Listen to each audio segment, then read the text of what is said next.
የዛሬ 5 ዓመት ህይወት ምን ሊመስል እንደሚችል ማወቅ ከፈለክ ሩቅ ቦታ መሄድ አይጠበቅብህም። ጀስት ሉክ አት ዮር ዴይሊ ሩቲንስ። በቀን ውስጥ የምታደርገውን ሁሉንም እንቅስቃሴ መመልከት ብቻ ነው የሚጠበቅብህ። ምክንያቱም ህይወታችን የሚሰራው በየቀኑ የምናደርጋቸው ሁሉም አክቲቪቲዎች አንዳንድ ሳይሆን ሁሉም አክቲቪቲዎች ድምር ስለሆነ ማለት ነው። ብዙ ሰው እንደዚህ ሲል ይደመጣል።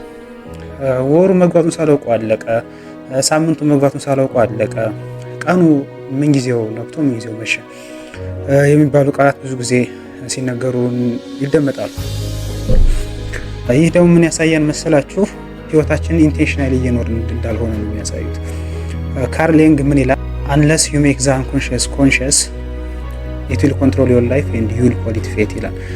በህይወታችሁ የምታደርጉትን አንኮንሺየስሊ የምታደርጉትን ነገር ኮንሺየስሊ ማድረግ እስካልጀመራችሁ ድረስ ህይወታችሁን ወደ አልተፈለገ አቅጣጫ ወስደውና የእኛ ጠፈንታ ነው ብላችሁ ትቀበሉታላችሁ። ምክንያቱም ምንም ማድረግ ስለማትችሉ። ስለዚህ ፋይናሊ ሃው ቱ ኮንትሮል አወር ላይፍ ሃው ቱ ቢ ኢን ዘ ድራይቨር ሲት ኦፍ አወር ላይፍ። የህይወታችንን መኪና መሪ እንዴት መጨበጥ የምንችለው፣ ህይወታችንን በራሳችን መልኩ እንዴት ነው መዘወድ የምንችለው የሚለውን ነገር ነው በዚህ ቪዲዮ የምነጋገረው። ለቻናሉ አዲስ የሆናችሁ ብስራት እባላለሁ። 4ኛ ዓመት የህክምና ተማሪ ዲያቆን እንዲሁም ፊትነስ ኢንቱዚያስት ነኝ። እስከ ቪዲዮ ፍጻሜ ድረስ አብራችሁ ቆዩ።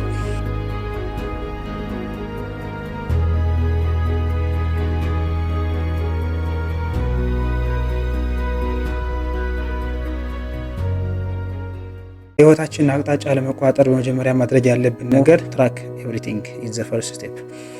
ይህንን ኮንሰፕት ያገኘሁት ዘ ኮምፓውንድ ኢፌክት ከተባለ መጽሐፍ ላይ ነው። ዘ ኮምፓውንድ ኢፌክት ባይ ዳረን ሃርዲ እና ከዚህ መጽሐፍ ላይ ምን ይላል መሰላችሁ? የመጽሐፉ ደራሲ በወጣትነት እድሜው ላይ በሪል ስቴት ቢዝነስ በርከት ያለ ገንዘብ እያገኘ የነበረ ቢሆንም ነገር ግን በወሩ መጨረሻ ላይ ከኪሱ የሚቀረው ገንዘብ በጣም አነስተኛ ነበር እና ገንዘብ የት ነው የሚሄደው እያለ በጣም ብዙ ዳይሌማ ውስጥ ይገባ ነበር። ከዛ አካውንታንቱ ሲያማክረው አካውንታንቱ የሰጠው አንድ ማስታወሻ ደብተር ብቻ ነበር እና የምታወጣውን ሁሉንም ወጪ በዚህ ማስታወሻ ደብተር ላይ በመዝገብ ብቻ የሚጠበቅብህ ነበር ያለው እና ያንን አፕ ላይ እንዳደረገ ይናገራል የመጽሐፉ ደራሲ ዳረን ሃርዲ። የተወሰኑ ጊዜያት በኋላ ማውጣውን ወጪ ሁሉ በመዝገብ ሲጀምር ኮንሺየስ መሆን ሲጀምር ማለት ነው ለብዙ አላስፈላጊ ነገሮች ወጪ እያወጣ እንደሆነ መገንዘብ የተጀመረ። ከዛ በፊት ግን አንኮንሺየስ ስለሆነ ያን ነገር የሚያወጣቸው ነገሮች በተለምዶ በልምድ ስለሆነ ያን ነገር የሚያወጣው ብዙ ወጪ እያወጣ እንደነበረ ማስታወስ አልቻለም። ስለዚህ ያን ነገር ላለመጻፍ ብቻ ብዬ ብዙ ወጪዎችን ቀነስኩ ይላል። ጀስት ባለመጻፍ ኮንሺየስ ብቻ በመሆን ማለት ያን ነገር ላለመጻፍ ብቻ ብዬ ብዙ ወጪዎችን ቀነስኩ። ይህንን ቴክኒክ 2 ኤሪያ ኦፍ ማይ ላይፍ ላይ አፕላይ አድርጌዋለሁ። እንዘባስ መጀመሪያው ባክዘን ዌት ሉዝ ማድረግ በነበረብኝ ሰዓት ነው። የዛን ጊዜ የምመገበው ሙሉ ካሎሪ ትራክ ማድረግ ጀምሬ ነበር፣ ኢንክሉዲንግ የቡና ቁርስ ሳይቀር ማለት ነው። ስለዚህ ኮንሺየስ ሆንኩ የመገበውን ነገር። ስለዚህ ካሎሪ ኢንቴክን ሙሉ ለሙሉ ኮንትሮል ማድረግ ችዬ ነበር በዚህ አፕሮች። ከዛ በኋላ ወደ ኦማድ ወይም 1 ሚል ዴይ ወደሚባለው ዳይት ፕላን መግባት ችያለሁ ማለት ነው አፍተር ትራኪንግ። ሌላው ደግሞ ታይም ማኔጅመንት ላይ ኦብሰስድ በነበርኩበት ጊዜ ስቲል አም ኦብሰስድ ዊዝ ፕሮዳክቲቪቲ እና የዛ ሰዓት ጀምሬ መጀመሪያ አዘ ቢጊኒንግ ኦፍ ማይ ጀርኒ ማይ ፕሮዳክቲቪቲ ጀርኒ ማድረግ የጀመርኩት ምንድነው በየሰዓቱ የሚጮህ አላርም ቀጥሬ በስልኬ በትንሽ ማስታወሻ ደብተር በዛ ሰዓት ላይ ምን እያደረኩ እንደነበረ ትራክ ማድረግ ጀምሬ ነበር ፎር 7 days ኦልሶ። ስለዚህ በዚህ ኤክሰርሳይዝ የተረዳሁት ምንድነው ሰዓቴን ምን ላይ ነው ማጠፋው። ለምሳሌ አነባለሁ የተቀመጥኩበት ሰዓት ምን ያህል አነባለሁ፣ ምን ያህል ስክሮል በማድረግ አሳልፈዋለሁ የሚለውን ነገር፣ ምን ያህል በቀን ውስጥ ምን ያህል ሪፖርት ሰራለሁ የሚለውን ነገር ኮንሺየስ ሆኜ እንዳይበት አስችሎኛል ማለት ነው ኤክሰርሳይዝ። ስለዚህ እናንተ መቀየር የምትፈልጉት ማንኛውም ነገር ቢሆን ትራክ ማድረግ መጀመር ያለባችሁ፣ ምክንያቱም የማታውቁትን ነገር መሆኑን መቀየር አትችሉም። ስለዚህ ፈርስት ስቴፕ ሹድ ቢ ቢካሚንግ ኮንሺየስ አባውት ዛት ቲንግ ዩ ዋንት ቱ ቼንጅ ማለት ነው። ስለዚህ ትራክ ማድረግ መጀመር አለባችሁ። በጣም ይሄ ኢሴንሻል የሆነ ኮንሰፕት ስለሆነ በጣም ላይፍ ቼንጂንግ የሆነ ኮንሰፕት ነው። ምክንያቱም የማታውቁትን ነገር ምንም ኢንፍሉዌንስ ማድረግ ስለማትችሉ ማለት ነው። ዘ ሰከንድ ስቴፕ ኢዝ ሪፍሌክሽን ነው። ሪፍሌክሽን ስለ ሪፍሌክሽን የሰማሁት ናቫል ራቪካንት የተባለ ኢንተርፕረነር ኢንዲያን አሜሪካን ኢንተርፕረነር ሲናገር ነው እና ብሌስ ፓስካል ምን ይላል መሰላችሁ አለ። ዘ ሰከንድ ኮት ነው ኦል ኦፍ እንግዲህ ኢማጂን ኦል ኦፍ ሂውማንስ ፕሮብለምስ አራይዝ ፍሮም ማንስ ኢናቢሊቲ ቱ ሲት አሎ ኳይትሊ ኢን ዘ ሩም ይላል። የሰው ልጅ ማንኛውም ችግር የሚነሳው ሰው ብቻውን አንድ ሩም ውስጥ ለተወሰኑ ሰዓታት ቁጭ ብሎ ነገሮችን ማስተላሰል ባለመቻሉ ነው ይላል እና ሪፍሌክሽን ኢዝ በጣም ኢምፖርታንት መስት የሆነ ጉዳይ ነው። ምክንያቱም በህይወታችን ውስጥ ኮንሺየስ ለመሆን ህይወታችንን በራሳችን መልኩ ለመምራት ከፈለግን ሪፍሌክሽን ኢዝ መስት ኢዝ ፔንፉል ኤክስፒሪየንስ አይ ነው። ባራክ ኦባማ ምን ይላል መሰላችሁ? አብሬው መሆን የሚፈራው ብቸኛው ሰው ራሴ ነኝ ይላል። እና ሪፍሌክት ለማድረግ ብቻችሁን ቁጭ ስትሉ ዩ ዊል ፌስ ዘ ሪያሊቲ። በቃ ህይወታችሁ ነው የምታደርጉት፣ የራሳችሁ ህይወታችሁ ቫልዩ የምታደርጉት ብላችሁ የምታስቡት ነገር አለ። ፎር ኤግዛምፕል ኤክሰርሳይስን ቫልዩ አደርጋለሁ ብላችሁ እያስባችሁ ግን ቁጭ ብላችሁ ሪፍሌክት ስታደርጉ ግን ወይም ደግሞ ለትራክ ያደረጋችሁትን መልሳችሁ ሪቪው ማድረግ ስትጀምሩ ለኤክሰርሳይስ ስፔንድ ያደረጋችሁት ታይም ወንዲ 30 ሚኒት ወር 1 አወር ከሆነ በሳምንት ውስጥ ያን ነገር ሪሊ ቫልዩ እያደረጋችሁት አይደለም ማለት ነው። ለምሳሌ የሆነ ሪሌሽንሺፕ ቢልድ ለማድረግ ፈልጋችሁ ያን ነገር ቫልዩ አድርገናል ብላችሁ እያስባችሁ ነው፣ ግን እዛ ላይ ስፔንድ ያደረጋችሁት ታይም ወንዲ 30 ሚኒት ወር ሶ ከሆነ ያን ነገር ምንም ቫልዩ አላደረጋችሁት ማለት ነው። ስለዚህ ቫልዩ ኤንድ አክሽን የሚባለውን ጋፑን ለመለየት ይረዳናል። በተጨማሪ ደግሞ ህይወቴ ወደ የታኛው አቅጣጫ ነው እየተመራ ያለው፣ አኮርዲንግ ቱ ማይ ፕላን እየሄደ ነው ያለ፣ ፕላንስ እየሰራ ነው፣ የምጠቀመው ስትራቴጂ ኢዝ ወርኪንግ ኦር ኖት የሚለውን ነገር የምንረዳው ቁጭ ብለን ሪፍሌክት ስናደርግ ነው። መቼ ሪፍሌክት እናድርግ? ዊክሊ ኢዝ ፋይን፣ ዴይሊ ሪፍሌክት ማድረግ ኢዝ ቤስት ነው። እዛ ደግሞ ይርሊ ኢዝ ኦልሶ መስት።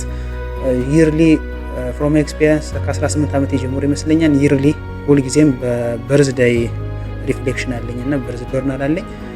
በአመት ውስጥ የሰራኋቸውን ነገሮች፣ በአመት ውስጥ የተማርኳቸው ነገሮች፣ በአመት ውስጥ በቃ ሙሉ ያሳለፍኩትን መጥፎም ሆነ በጎ ጊዜ ሪፍሌክት የማደርግበት እንዲሁም ደግሞ ለቀጣዩ ምን ማድረግ እንዳለብኝ ፕላን የማደርግበት ዛት ኢዝ ሪፍሌክሽን ፔሪድ። እሱንም ፕሌይ ብታደርጉት እመክራለሁ። ስለዚህ ሪፍሌክት ማድረጋቸው ኮንሺየስ እንድንሆን ሁለተኛው ስቴፕ መንገድ ይፈቅድልናል። ምክንያቱም ትራክ ስናደርግ ዳታ መሰብሰብ ነው። ዳታ አይዋሽም። ዳታ ከፊሊንግ ነፃ ነው። ስለዚህ ጊዜያችን፣ ገንዘባችን፣ ታይማችን የት ላይ ስፔንድ እንደምናደርግ ዳታው ነገረን። ያን ደግሞ አናላይዝ አደረግን፣ ቁጭ ብለን ሪፍሌክት አደረግን። ሶስተኛው ምንድነው? አጀስት ማድረግ ነው። የህይወታችን አቅጣጫ አጀስት ማድረግ ወደየት ወደምፈልገው ነገር። ብዙ ሰው የሚሸወደው ኢንክሉዲንግ ማይሰልፍ፣ እኔም ዘ ፓስት ተሸውጄ የነበረው ህይወቴን በአንድ ጊዜ ለመቀየረው ሞከር ነው፣ ሪቮሉሽናላይዝ ማድረግ። ግን ፍሮም ማይ ኤክስፒሪየንስ ሪቮሉሽንስ ዱ ኖት ዩዥዋሊ ወርክ። ሪቮሉሽኖች አይሰሩም። ምክንያቱም ሁሉን ነገር ድራማቲካሊ መቀየር ስለምፈልግ ነው። ምክንያቱም ይህን ነገር ለመቀየር ፈልገን በትንሽ ጊዜ ውስጥ ኦቨርዌልምድ እንሆናለን፣ እንረሳዋለን፣ እንተዋለን። ነገር ግን ማድረግ ያለብን በየሰዓቱ 1% ብቻ በየቀኑ 1% ብቻ መሻሻል መቻል ነው። ይህ 1% ሩል ይባላል። ስለዚህ ኮንሰፕት ብዙ ማንበብ ከፈለጋችሁ አቶሚክ ሃቢትስ ባይ ጄምስ ክሊር ላይ እሱ ላይ በደንብ በስርዓት ተጽፎ ታገኙታላችሁ። ማቴማቲካሊ አንድ ሰው በየቀኑ 1% ብቻ ራሱን ቢያሻሽል የዓመቱ መጨረሻ ላይ አት ዘ ኤንድ ኦፍ ዘ ይር 37 ታይምስ ቤተር ይሆናል። ይሄ ደግሞ በጣም ሲግኒፊካንት የሆነ ነበር ነው። ጀስት 1% ብቻ ራሱን በማሻሻል በየቀኑ ውስጥ ማለት ነው። ኢንስፓየር እንዲያደርጋችሁ አንድ ስቶሪ ልንገራችሁ። አቶሚክ ሃቢትስ ላይ የተጻፈ ከ1900ዎቹ አካባቢ ተነስቶ እስከ 2003 ጂሲ ድረስ የብሪቲሽ የሳይክሊንግ ቲም ናሽናል ቲም ጥሩ ጊዜያትን እያሳለፈ አልነበረም። በኦሎምፒክ ውድድሮች ላይ ሜዳሊያ አግኝቶ አያውቅም እና መጥፎ የሆነ ጊዜያትን እያሳለፈ ነበር ይላል። ግን 2003 ላይ አንድ ዴቭ ብሬልስፎልድ የተባለ ፐርፎርማንስ ዳይሬክተር ቀጠሩ። ይህ ሰውዬ ሁሉን ነገር በአንድ ጊዜ ለመቀየር አይደለም የሞከረው። ቀስ በቀስ እያንዳንዱ ማይነር የሚባሉትን አክቲቪቲዎች ቀስ በቀስ 1% ኢምፕሩቭመንት ኢን ኦል ሴክተርስ ነው ማድረግ የጀመረው። ጥቃቅን ብላችሁ የምታስቧቸው ነገሮች ለምሳሌ የስፖርት ሳይክሉ መቀመጫ ላይ ኮምፎርት እንዲሰማው ሌላ አዲስ ዲዛይን መስጠት ሊሆን ይችላል። ተወዳዳሪ ኮምፎርት እንዲሰማው ታየሮች ወይም ጎማዎቹ ላይ እንደንሸራተቱ ከሰርፌስ ጋር ሲገናኙ ባልኮል መጥረግ፣ እነዚህ ለምሳሌ እንቅልፍ እንዳያስቸግራቸው ፒሎ ማትረስ መቀየር፣ እንደዚህ አይነት ማይነር የሆኑ ቼንጆችን ነበር ማድረግ የጀመሩ እና በ5 ዓመት ውስጥ እነዚህ ማይነር የሚባሉት ኢምፕሩቭመንትስ ተደማምረው በ2008 እንግዲህ እሱ በተቀጠረው በ2003 ነው። በ2008 ላይ ከተዘጋጁት የወርቅ ሜዳሊያዎች 60% ማግኘት የቻሉት የዚህ የብሪቲሽ ሳይክሊንግ ቲም አባላት ነበሩ ማለት ነው። ይባስ ብሎም በዛው በተመሳሳይ ዓመት ውስጥ አሸንፈውት ማያውቁትን በታሪካቸው ቱር ደ ፍራንስ የሚባለውን ውድድር ማሸነፍ ቻሉ። ከዛም ለተከታታይ 6 ዓመታት ውስጥ 5ቱን የቱር ደ ፍራንስ አሸናፊ የነበሩት የዚህ የተመሳሳይ ሳይክሊንግ ቡድን አባላት ናቸው። እና ከዚህ ስቶሪ የምንማረው ምንድን ነው? ሊትል ኢምፕሩቭመንትስ በጣም ወርዝ እንደሚያደርጉ እና እንዲሁም አንደርስቲሜት መደረግ እንደሌለባቸው ህይወታችንን ሊቀይሩ እንደሚችሉ። ስለዚህ እንዴት አድርገን በህይወታችን አፕላይ እናድርገው ይህን ነገር? ለምሳሌ መጽሐፍ ማንበብ ብትፈልጉ በቀን ውስጥ አንድ መጽሐፍ መጨረስ ብላችሁ አይደለም መጀመር ያለባችሁ። ስለዚህ አንድ መጽሐፍ ሳይሆን በቀን ውስጥ 1 ገጽ ብቻ ማንበብ ብላችሁ መጀመር። ከዛ በኋላ እየለመዳችሁ ስትሄዱ በቀን ውስጥ 2 ገጽ፣ 3 ገጽ፣ 5 ገጽ በአንድ መጽሐፍ ደረጃ መድረስ ትችላላችሁ ማለት ነው። ለምሳሌ ጠዋት መነሳት የሚፈልግ ሰው አላርሙን 1 ሰዓት በፊት ቀድሞ አይደለም መቅጠር ያለበት። ዛሬ ከቀጠረው ነገ 5 ደቂቃ ቀደም አድርጎ፣ በበነገታውም 5 ደቂቃ ቀደም አድርጎ እንደዚህ እያለ ፊዚዮሎጂ ማኔጅ ማድረግ እስከሚችል ድረስ ታይም ሰጥቶ የሚቀጥረው ከሆነ በቀላሉ አንድ ሃቢት ስቲክ ማድረግ ይቻላል ማለት ነው። ስለዚህ በአንድ ጊዜ ሲግኒፊካንት የሆነ ሽፍት በህይወታችን ሲሆን መጠበቅ ያለብን ትናንሽ ኢምፕሩቭመንትስ፣ ሊትል ኢምፕሩቭመንትስ ዊል ሊድ ቱ ሲግኒፊካንት ሪዛልትስ ኦቨር ታይም። ስለዚህ ኪ ቴክ አዌይ ከዚህ ቪዲዮ መውሰድ ያለባችሁ በመጀመሪያ ህይወታችሁን በራሳችሁ ቁጥጥር ስር ማድረግ ከፈለጋችሁ ትራክ ኤቭሪቲንግ። ሰከንድ ዋን ኢዝ ሪፍሌክት ማድረግ ጊዜ መስት። ሶስተኛው ደግሞ አጀስት ቤዝድ ኦን ዛት ሪፍሌክሽን።